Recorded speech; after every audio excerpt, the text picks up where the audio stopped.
Doctor ortho Ayurvedic oil and capsule, अब दर्द भी घुटने टेकेगा। आज से नीतीश कुमार की संसदीय पारी शुरू। बिहार के मुख्यमंत्री नीतीश कुमार ने राज्यसभा सांसद के रूप में ली शपथ। राज्यसभा सभापति राधाकृष्णन ने दिलाई शपथ। नीतीश कुमार के बाद कौन बनेगा नया मुख्यमंत्री, इस पर सस्पेंस जारी।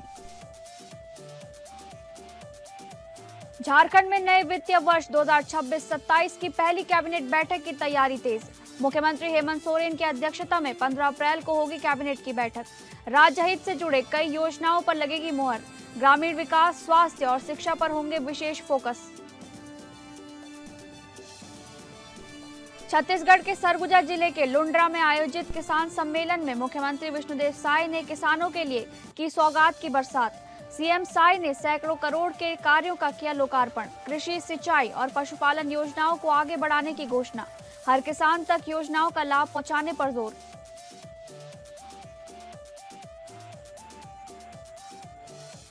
नमस्कार, आप सभी का स्वागत है स्टेट लाइव में। मैं हूं आपके साथ शालिनी राणा।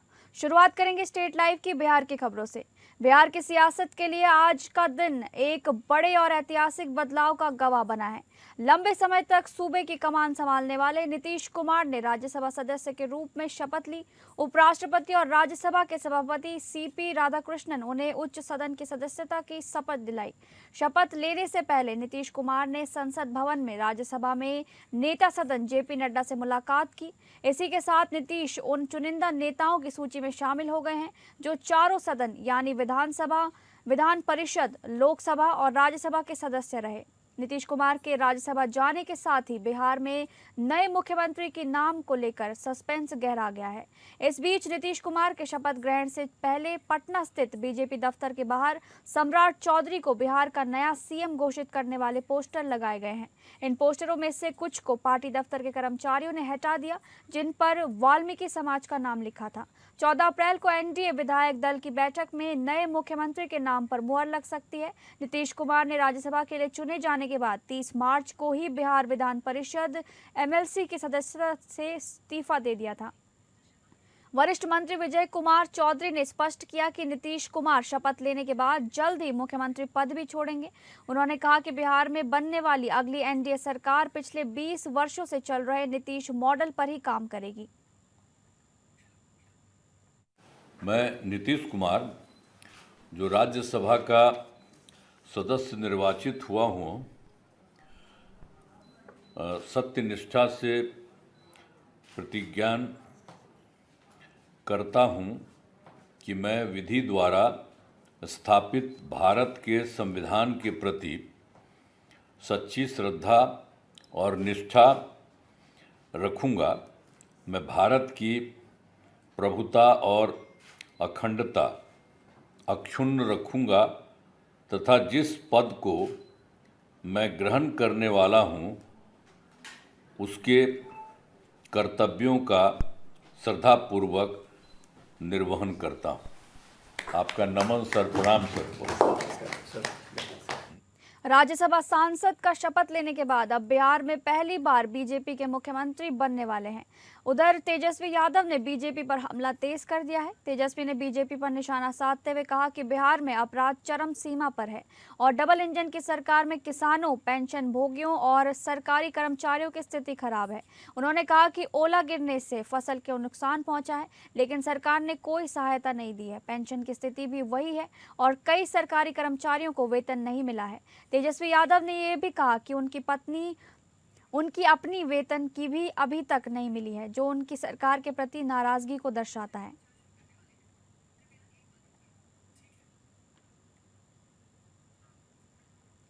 अररिया जिले के फारबिसगंज थाना क्षेत्र अंतर्गत मार्केटिंग यार्ड गेट नंबर 2 के समीप गुरुवार सुबह एक मामूली विवाद ने खूनी रूप ले लिया। सत्तू बेच रहे एक युवक ने ऑटो चालक पर चाकू से हमला कर उसकी गर्दन काट दी, जिससे मौके पर ही उसकी मौत हो गई। घटना के बाद आक्रोशित लोगों ने आरोपी युवक को पीट कर मौत के घाट उतार दिया। दोनों ही मौतें बेहद क्रूर तरीके से हुई हैं, जिससे पूरे इलाके में सनसनी फैल गई है।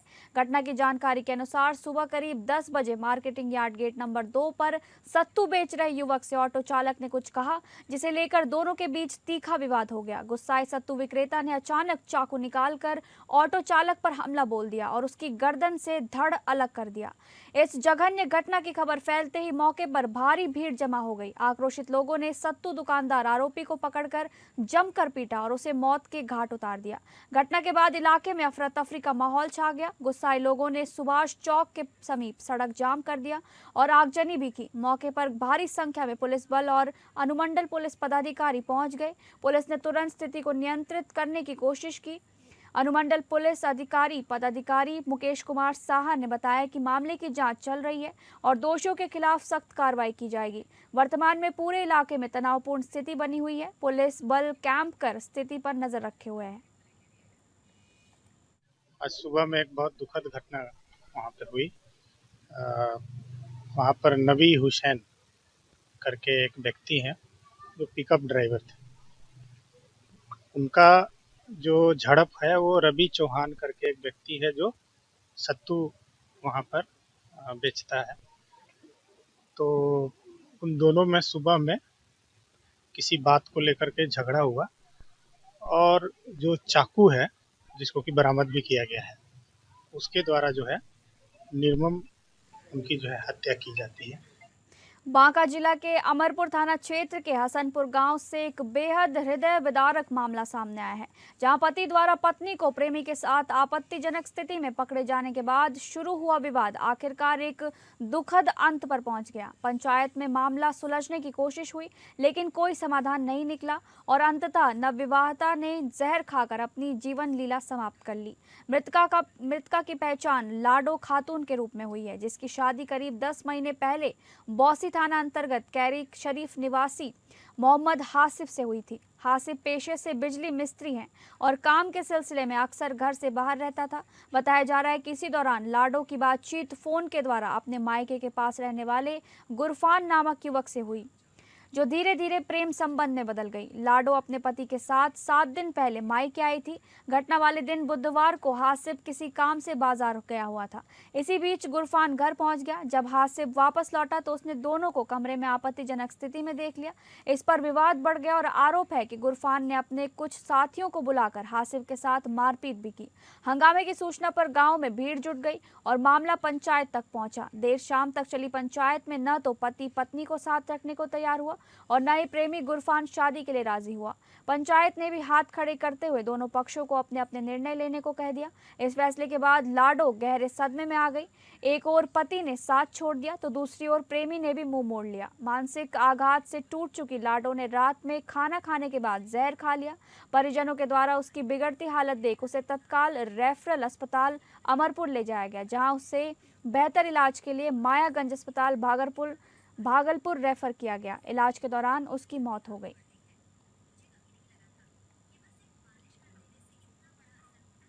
अब बात करेंगे झारखंड से जुड़ी खबरों की। झारखंड सरकार के नए वित्तीय वर्ष 2026-27 की पहली कैबिनेट बैठक को लेकर तैयारी पूरी हो चुकी है। मुख्यमंत्री हेमंत सोरेन की अध्यक्षता में आगामी 15 अप्रैल 2026 को ये उच्च स्तरीय बैठक आयोजित की जाने की संभावना है।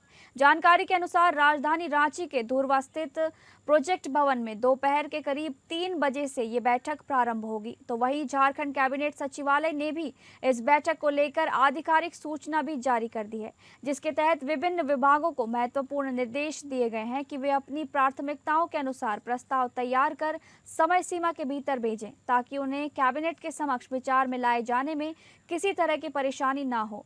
जानकारी के मुताबिक नए वित्तीय वर्ष में होने वाली इस पहली कैबिनेट बैठक का मुख्य एजेंडा राज्य बजट के दौरान घोषित की गई महत्वाकांक्षी योजनाओं को विधिवत मंजूरी देना सर्वप्रथम प्राथमिकताओं में शामिल है। बताया ये भी जा रहा है कि इस दौरान कई विभागों से जुड़े अहम योजनाओं पर मुहर भी लग सकती है।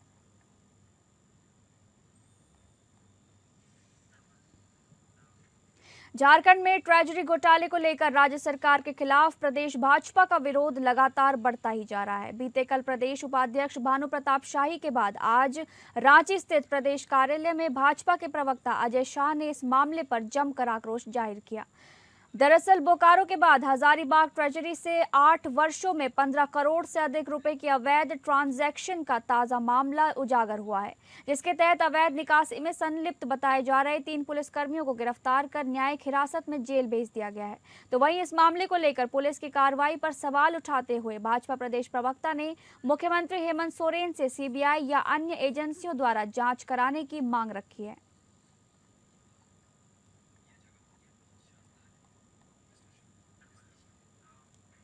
बेरमो कोयलांचल स्थित सीसीएल के कठारा ऑफिसर्स क्लब में राष्ट्रीय कोलियरी मजदूर संघ की सीसीएल रीजनल समिति की महत्वपूर्ण बैठक आयोजित की गई।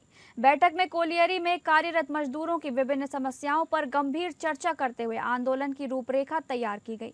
बैठक को संबोधित करते हुए दर्जनों वक्ताओं ने कहा कि अब नौकरी मिलने की संभावना लगभग समाप्त हो गई है। वहीं ग्रेजुएटी और सीएमपीएफ जैसी सुविधाओं पर भी संकट गहराता जा रहा है। वक्ताओं ने आरोप लगाया कि सीसीएल में सबसे बड़ी लूट सीएमसी योजना के माध्यम से हो रही है। मजदूर यूनियन के नेताओं ने कहा कि पूरी कोल इंडिया को धीरे धीरे आउटसोर्सिंग के हवाले किया जा रहा है, जिससे भविष्य में यूनियनों की भूमिका समाप्त हो सकती है और सरकार की मनमानी बढ़ेगी। इसके अलावा मजदूरों ने अस्पतालों में दवाओं की कमी, मूलभूत सुविधाओं के अभाव सहित अन्य समस्याओं को भी प्रमुखता से उठाया और प्रबंधन से शीघ्र समाधान की मांग की है।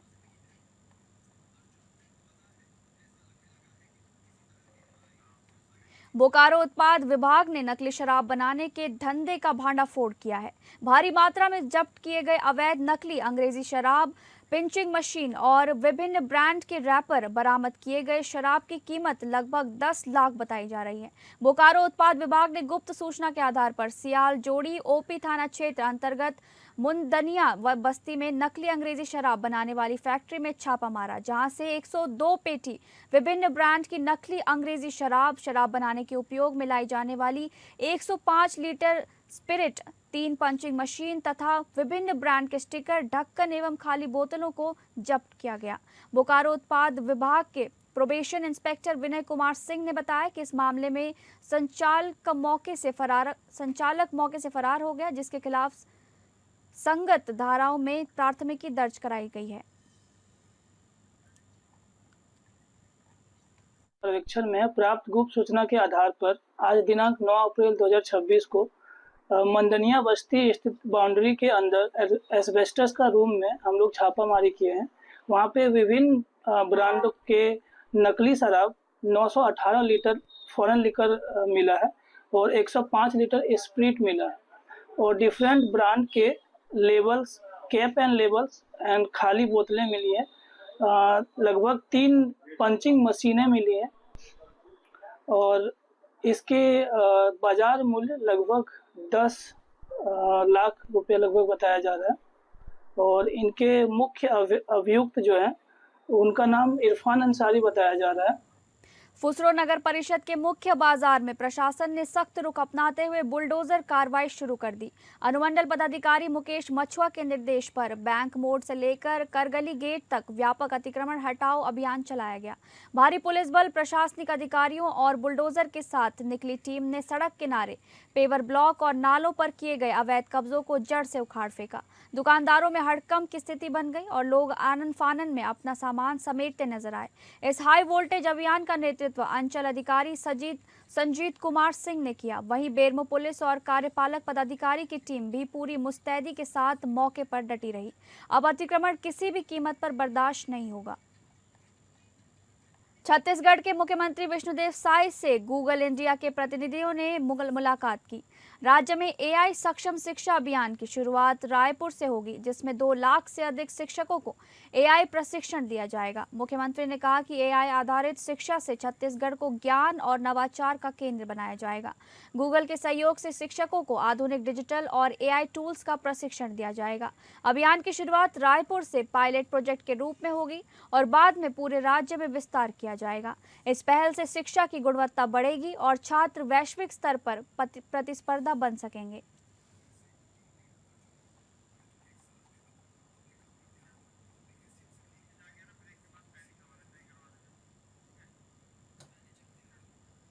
रायपुर में सांसद बृजमोहन अग्रवाल की चाची स्वर्गीय प्रेमलता अग्रवाल की स्मृति में श्रद्धांजलि सभा का आयोजन किया गया। मुख्यमंत्री विष्णुदेव साय सहित कई मंत्री, जनप्रतिनिधि और नागरिकों ने उन्हें भावभीनी श्रद्धांजलि दी। रायपुर में आयोजित इस श्रद्धांजलि सभा में मुख्यमंत्री विष्णुदेव साय, मंत्री राम विचार नेताम केदार कश्यप और टंकराम वर्मा सहित कई जनप्रतिनिधियों ने स्वर्गीय प्रेमलता अग्रवाल के चित्र पर पुष्प अर्पित कर उन्हें नमन किया। इस दौरान बड़ी संख्या में सामाजिक, राजनीतिक और व्यावसायिक संगठनों के पदाधिकारी एवं आम नागरिक उपस्थित रहे। सांसद बृजमोहन अग्रवाल ने सभी के प्रति आभार व्यक्त करते हुए कहा कि इस कठिन समय में मिला समर्थन परिवार के लिए संबल है।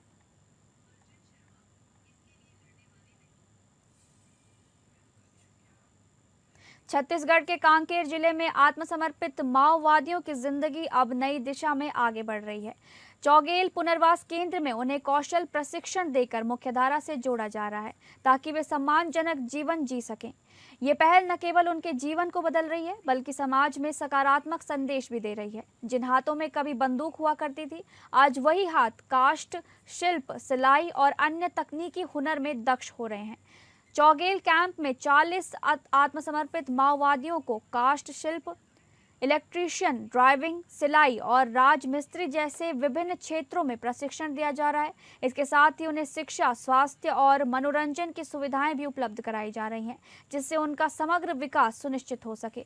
प्रशिक्षण के बाद कांकेर जिला रोजगार उपलब्ध कराने वाला पहला जिला बन गया है, जहां कई युवाओं को निजी क्षेत्र में नौकरी मिल रही है। इस पहल से न केवल आत्मसमर्पित युवाओं का भविष्य संवर रहा है, बल्कि बस्तर क्षेत्र में विकास और शांति की नई राह भी मजबूत हो रही है।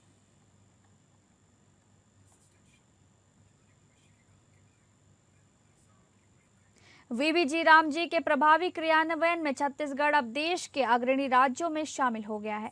राज्य में नई तकनीकों के इस्तेमाल से पारदर्शिता और जवाबदेही को नई दिशा मिली है।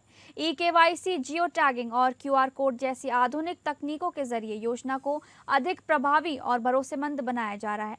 राज्य में 97% सक्रिय श्रमिकों का ई-केवाईसी पूरा हो चुका है, जिससे भुगतान प्रक्रिया और अधिक पारदर्शी हो गई है। इसके साथ ही लाखों परिसंपत्तियों की जियो टैगिंग से कार्यों की निगरानी मजबूत हुई है और फर्जीवाड़े पर रोक लगाने में मदद मिली है। वहीं 11,000 से अधिक ग्राम पंचायतों में जीआईएस आधारित योजना लागू की गई है, जिससे स्थानीय जरूरतों के अनुसार विकास कार्य किए जा रहे हैं। क्यूआर कोड के माध्यम से आमजन सीधे कार्यों की जानकारी प्राप्त कर रहे हैं। साथ ही हर महीने 7 तारीख को रोजगार दिवस और आवास दिवस आयोजित कर लोगों की समस्याओं का समाधान भी किया जा रहा है।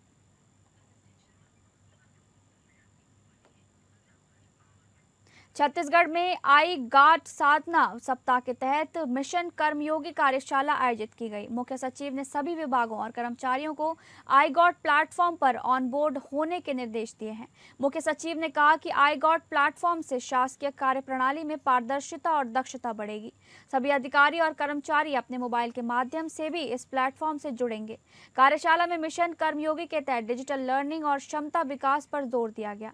इस पहल से कर्मचारियों के कौशल में वृद्धि होगी और शासन की सेवाएं और बेहतर तरीके से आम जनता तक पहुंच सकेंगी।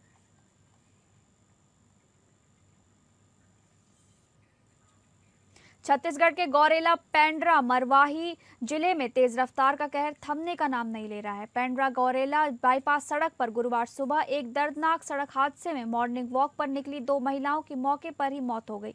हादसा उस वक्त हुआ जब तेज रफ्तार सर्विसमैन कैंपर वाहन ने दोनों को जोरदार टक्कर मार दी, जिससे पूरे इलाके में सनसनी फैल गई।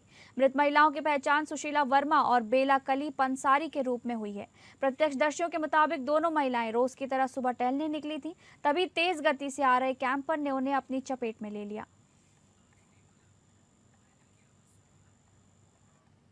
अब बात करेंगे मध्य प्रदेश से जुड़ी खबर की। किसानों की विभिन्न समस्याओं को लेकर जिला कांग्रेस कमेटी एवं जिला किसान कांग्रेस के संयुक्त तत्वाधान में गुरुवार को कांग्रेस कार्यकर्ताओं ने जोरदार प्रदर्शन किया। पीपल चौक पर धरना देने के बाद बड़ी संख्या में कांग्रेस जन कलेक्ट्रेट पहुंचे और घेराव कर राज्यपाल एवं मुख्यमंत्री के नाम ज्ञापन सौंपा। दोपहर 12 बजे से शाम 4 बजे तक चले इस प्रदर्शन का नेतृत्व जिला कांग्रेस अध्यक्ष शिवाकांत पांडे और किसान कांग्रेस अध्यक्ष विजय बाबू चौधरी ने किया। इस दौरान समर्थन मूल्य पर खरीदी में देरी, खाद की कमी और किसानों के अन्य समस्याओं को लेकर सरकार के खिलाफ जमकर नारेबाजी की गई।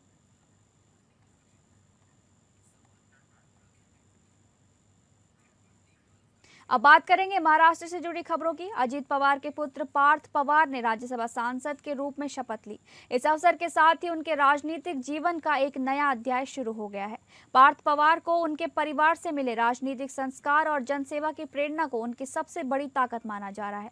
राजनीतिक जानकारों का कहना है कि वे अपने पिता की विरासत को आगे बढ़ाते हुए जनता की अपेक्षाओं पर खरा उतरने का प्रयास करेंगे। उम्मीद जताई जा रही है कि उनके नेतृत्व में एनसीपी को और मजबूती मिलेगी। आने वाले समय में पार्थ पवार से जनहित के मुद्दों पर सक्रिय भूमिका निभाने और आम लोगों की समस्याओं के समाधान के लिए ठोस कदम उठाने की अपेक्षा की जा रही है।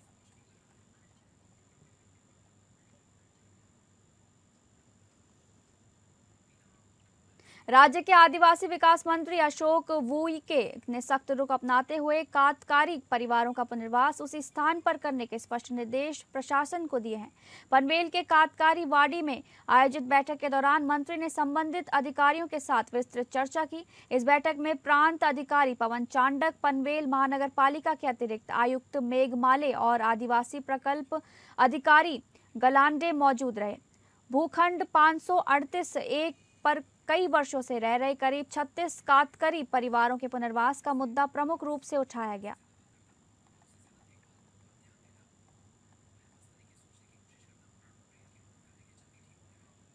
पनवेल महानगर पालिका क्षेत्र में बढ़ते जल संकट के कारण निर्माण क्षेत्र पर बड़ा असर पड़ रहा है और जल कनेक्शन बंद होने की संभावना से बिल्डर्स और व्यवसायिकों में चिंता का माहौल है।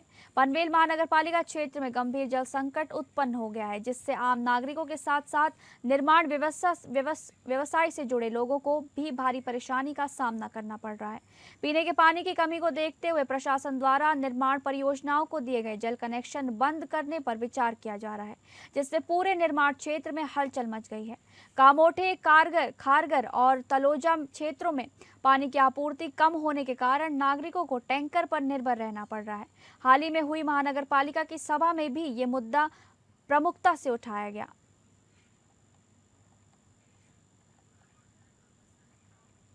नवी मुंबई के खारगर इलाके में एक बार फिर चोरी की घटना सामने आई है। सेक्टर 12 में फुटपाथ पर व्यवसाय करने वाले फेरी वालों को चोरों ने निशाना बनाया है।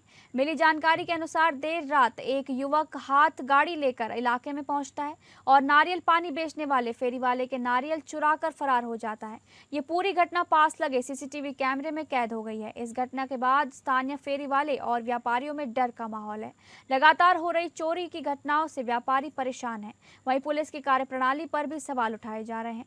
अब सीसीटीवी फुटेज सामने आने के बाद ये देखना अहम होगा कि पुलिस आरोपी तक कब तक पहुंचती है। अब बात करेंगे पंजाब से जुड़ी खबर की। कपूरथला के ढिलवा थाने के रायपुर अराया गांव में ड्रग ओवरडोज से 2 नौजवानों की मौत हो गई। इस बारे में जानकारी देते हुए दर्शन सिंह ने बताया कि बलबीर सिंह नशे का आदी था। उसके माता पिता और भाई की पहले ही मौत हो चुकी थी, जिसके कारण वो घर में अकेला रहता था। आज सुबह जब उसका साथी उसे काम पर ले जाने आया तो उसने दरवाजा नहीं खोला, तो उसके दोस्त ने दीवार फांदकर अंदर देखा तो उसकी बॉडी किचन में पड़ी हुई थी। पास में सिरिंज और कुछ पूड़ियां पड़ी हुई थी। इसी तरह घटना के कुछ घंटे बाद एक और युवक ने ड्रग्स की वजह से दम तोड़ दिया है।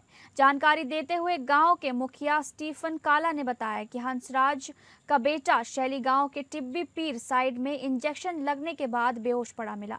उसे हॉस्पिटल ले जाया गया, जहां ड्यूटी डॉक्टरों ने उसे मृत घोषित कर दिया।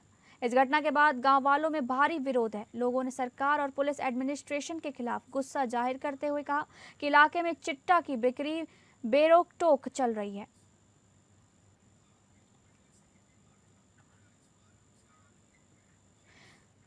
सुल्तानपुर लोधी के गांव सरदुलापुर में 2 पक्षों के बीच चल रहा जमीन का झगड़ा उस समय हिंसक हो गया जब दोनों पक्ष आमने सामने आ गए। झगड़े के दौरान दोनों पक्षों के 4 लोग घायल बताए जा रहे हैं, जिन्हें इलाज के लिए सिविल अस्पताल में भर्ती कराया गया है।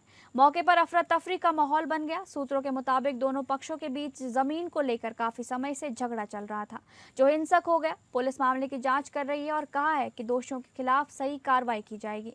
मामले के बारे में बात करते हुए एएसआई सतिंदर सिंह ने बताया कि घटना की जानकारी मिलते ही वो तुरंत मौके पर पहुंच गए, लेकिन उन्हें किसी भी तरह की फायरिंग का कोई सबूत नहीं मिला। लेकिन दोनों पक्षों के बीच झगड़ा हुआ है।